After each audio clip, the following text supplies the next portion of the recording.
à tous. Aujourd'hui, on se retrouve pour continuer notre thématique de Noël. Celle-ci arrive presque à sa fin puisque la fin de l'année arrive. Et je vous propose tout simplement un classique des fêtes de Noël, une couronne pour mettre sur votre table. Allez, c'est parti pour la liste de vos besoins. Vous aurez besoin d'une paire de ciseaux, 2 fils de pêche, d'un sécateur et d'un pistolet à colle pour réaliser votre couronne. Vous aurez besoin d'une structure pour réaliser votre couronne. Soit vous la prenez comme moi, en bois, en rotin, peu importe, ou même en paille, ce sera tout à fait faisable. Ou alors, vous décidez de la réaliser vous-même et si c'est ça, je vous laisse regarder notre vidéo sur la couronne de porte. Ce sera la même technique pour réaliser la base de la couronne. Nous aurons besoin de sapins pour réaliser notre couronne.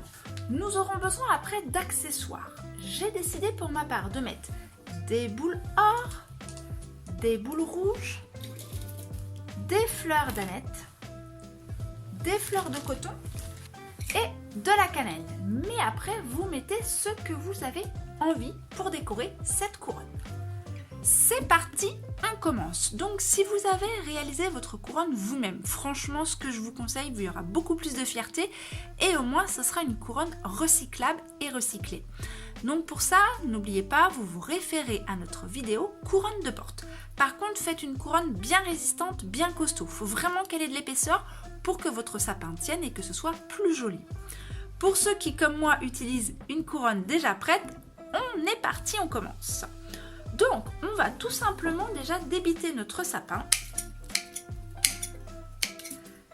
pour pouvoir le mettre sur notre couronne. Donc, peu importe la grandeur des bouts, par contre, on n'utilise vraiment pas la tige principale. C'est parti, on commence. Alors là, tout simplement, vous allez placer vos bouts de sapin sur votre couronne pour que ça cache en fait la structure de la couronne. Qu'on n'hésite pas à en mettre aussi à l'intérieur et à l'extérieur. On ne doit plus voir votre couronne en fait une fois que vous avez bien tout mis. Une fois que c'est à peu près bon, vous prenez votre fil à pêche et tout simplement, enfin j'ai tout simplement, vous m'avez comprise, vous prenez votre fil à pêche et vous faites déjà un premier nœud. Alors si possible, le nœud, faites-le à un endroit où on ne le voit pas trop. Une fois que le nœud est fait, vous serrez bien votre sapin sur la couronne avec votre fil de pêche en l'encerclant. Et au fur et à mesure que vous voyez votre couronne réapparaître, vous rajoutez du sapin à l'intérieur et à l'extérieur, toujours très important. Et on fait ça tout le long.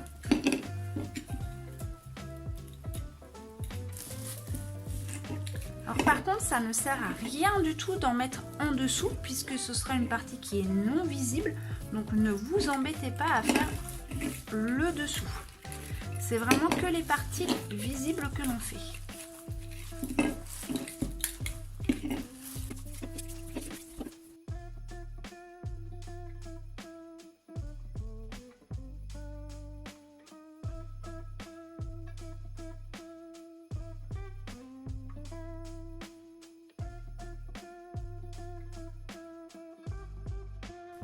Pour finir, on fait tout simplement un petit nœud, donc n'hésitez pas à reprendre les derniers petits bouts que vous avez utilisés et à vous mettre au-dessous de votre couronne et en fait de passer votre fil de pêche dans votre structure de couronne. Alors si vous utilisez de la paille, vous pouvez également le faire, hein. Vous pouvez un petit peu soulever les petits fils de pêche et récupérer également du fil. Un dernier petit nœud, un coup de ciseau et la première partie de la couronne sera faite. Bravo! C'est parti pour la décoration. Je vais donc commencer par ma cannelle. Je vais mettre de la colle. Alors moi, si vous avez suivi d'autres vidéos, j'aime bien qu'on voit en fait les parties un petit peu dodues de la cannelle. Donc je vais mettre ma colle sur la partie lisse de la cannelle. Et je vais coller ma cannelle sur ma couronne. Alors, dans un premier temps, je vais en mettre 3.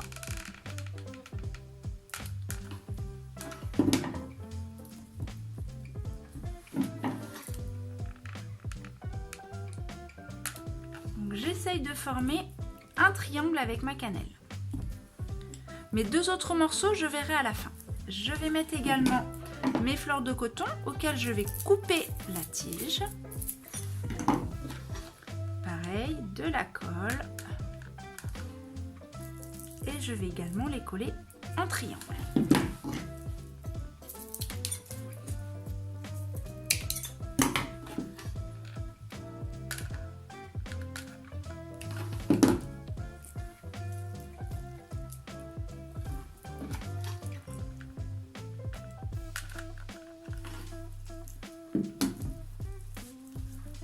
Je vais ensuite mettre 3 boules rouges. Donc pour une meilleure tenue, je vais enlever les petits fils de fer pour ma part et je vais mettre de la colle. Et là, on dispose toujours en triangle. Par contre, il va falloir commencer à penser à travailler notre intérieur et notre extérieur.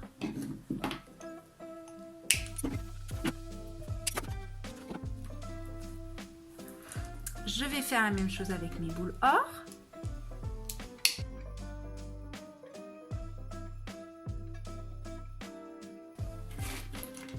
Et je vais coller un petit peu d'aneth déjà. Donc moi j'aime bien en fait mettre la colle sur la partie où il y a la tige, mais ça vous faites comme vous voulez. Et je vais commencer par en coller sur ma cannelle.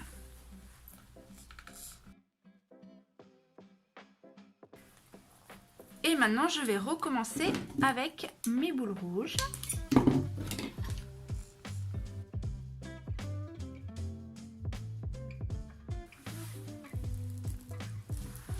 Et ce que je vais faire, je vais rajouter de la cannelle, mais comme je les trouve grandes, je vais les couper en 2.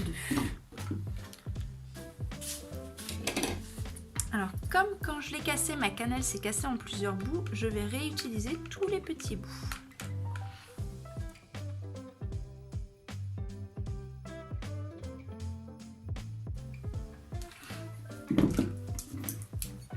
Et je vais remettre mes 3 boules or qui me restent.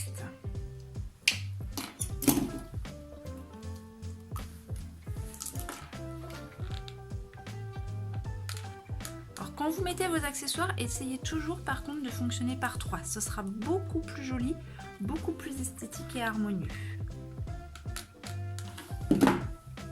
Et n'oubliez jamais, je l'ai déjà dit dans d'autres vidéos, on fait bien les intérieurs et les extérieurs. Donc là vous allez me dire, bah oui mais vous faites pas trop l'intérieur. Alors je fais en fait vers le bord mais pas les intérieurs parce que si on veut mettre une bougie ça va gêner. Donc il faut vraiment que vous puissiez mettre votre bougie sans que ça gêne. Et maintenant je vais compléter avec mes petites fleurs d'aneth. Là laissez parler votre imagination, faites-vous plaisir, mettez où vous voulez. Ne réfléchissez pas trop, parce que plus vous réfléchissez, plus ça va être compliqué. Et voilà la couronne terminée. Je vous fais voir d'un petit peu plus près. Alors vous ne sentez pas, mais ça sent bon l'aneth, la cannelle et le sapin. Ça sent super bon. J'espère que cette vidéo s'est bien passée, que vous avez réalisé une belle couronne bien ronde et bien garnie. Le principal, c'est que vous ayez passé un bon moment et que vous avez réalisé quelque chose qui vous plaît, qui vous ressemble. On arrive à la fin de notre thématique de Noël. Et oui, toutes les bonnes choses ont une fin. À partir de la semaine prochaine, on entamera une nouvelle thématique ou du moins une vidéo conseil. Je vous souhaite à toutes et à tous de bonnes fêtes de fin d'année, profitez bien et surtout amusez-vous bien. Je vous dis à bientôt pour de nouvelles aventures florales.